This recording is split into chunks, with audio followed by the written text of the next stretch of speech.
Hello Internet, welcome back. I'm KrissieDeathy, and today we're going to be reading more of my really old fan fiction. This one was posted February 6, 2015, and I was doing a short, little Valentine's Day thing where I wrote 14 different, little short story snippets of just cute. And this one is titled Jitters, and it was chapter 6, but it's a little one-shot that I just put in a little collection, because they're all themed for Valentine's Day. Vector stumbled around throughout the house. He had been trying to figure out why she had agreed, and what he was supposed to do with himself now. His co-workers, Espio the Chameleon and Charmy Bee, had been supportive of him, which lifted some of the stress off of his shoulders. Sadly, not all of the support of the world could stop his teeth from chattering. Come to think of it, were his teeth still a small tinge of yellow?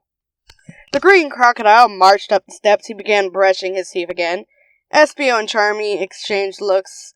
Isn't that the 15th time he's brushed his teeth? Charmy whispered. Espio nodded. He knew Vector would be stressed about everything being perfect today, but he didn't think the croc would go so OCD on them. It started with him looking for a pair of shoes in the house that were decent by his standards. Then the crocodile insisted on ironing the nicest jacket he owned 5 times. He had taken 10 showers scrubbing any and all dirt off of his person, and now he was on to his teeth. Why did we set him up on a date with Vanilla if he was just going to become a nutcase? The bee whispered. You're still too young, Charmy, the purple chameleon told the 8-year-old.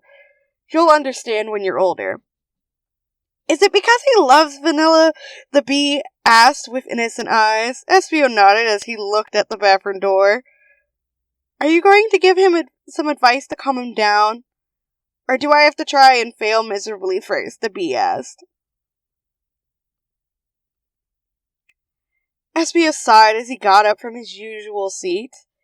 He should have known he wasn't going to be able to meditate any today. He knocked on the bathroom door. Vector, he called. Yes, the croc's voice sounded. Can I come in? He tapped his fingers on the door frame. Why? Vector just opened the door, he ordered.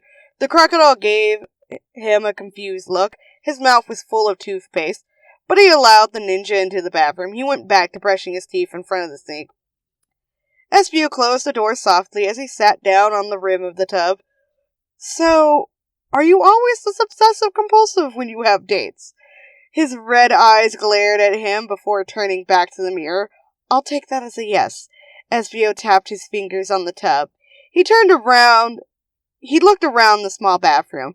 He wasn't good with dating advice. The ninja had rarely dated. You know it's going to be okay. Just be yourself. Not everything is going to be perfect, especially if you keep freaking out about it. I know.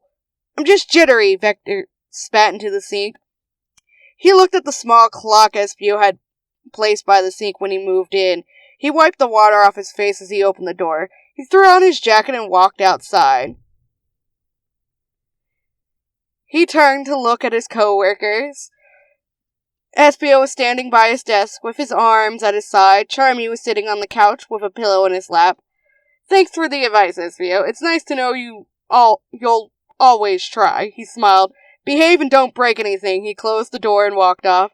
Espio sighed and turned to the bee. What are you doing? He arched an eyebrow as the bee sat on his legs and put his hands together. I'm praying, duh. Vector walked up to the small house. It was the homeliest house he had ever seen in his life. He slowed his walking, attempting to appear calm. He knocked on the wooden door. He strummed his fingers on his legs as he waited for someone to answer. He just hoped it wasn't her young daughter. How was he supposed to explain that he was taking her mother on a date? He was met with green eyes and a smile. The pink hedgehog gave him a quick look up and down and nodded. Hey, Vector, she greeted. How's the chaotics? We're doing well, thank you, Amy, he answered. He stood there for a moment, wondering if he should ask for the owner or just run for the hills. Running for the hills was better than this silence any day. I'll be right back, Amy told him as she turned back into the house. Vector listened to Amy's footsteps travel throughout the house. They sounded like they were weighted down by bricks. He smiled. She was heavy-footed. "He's here," Amy stated as she came into the room.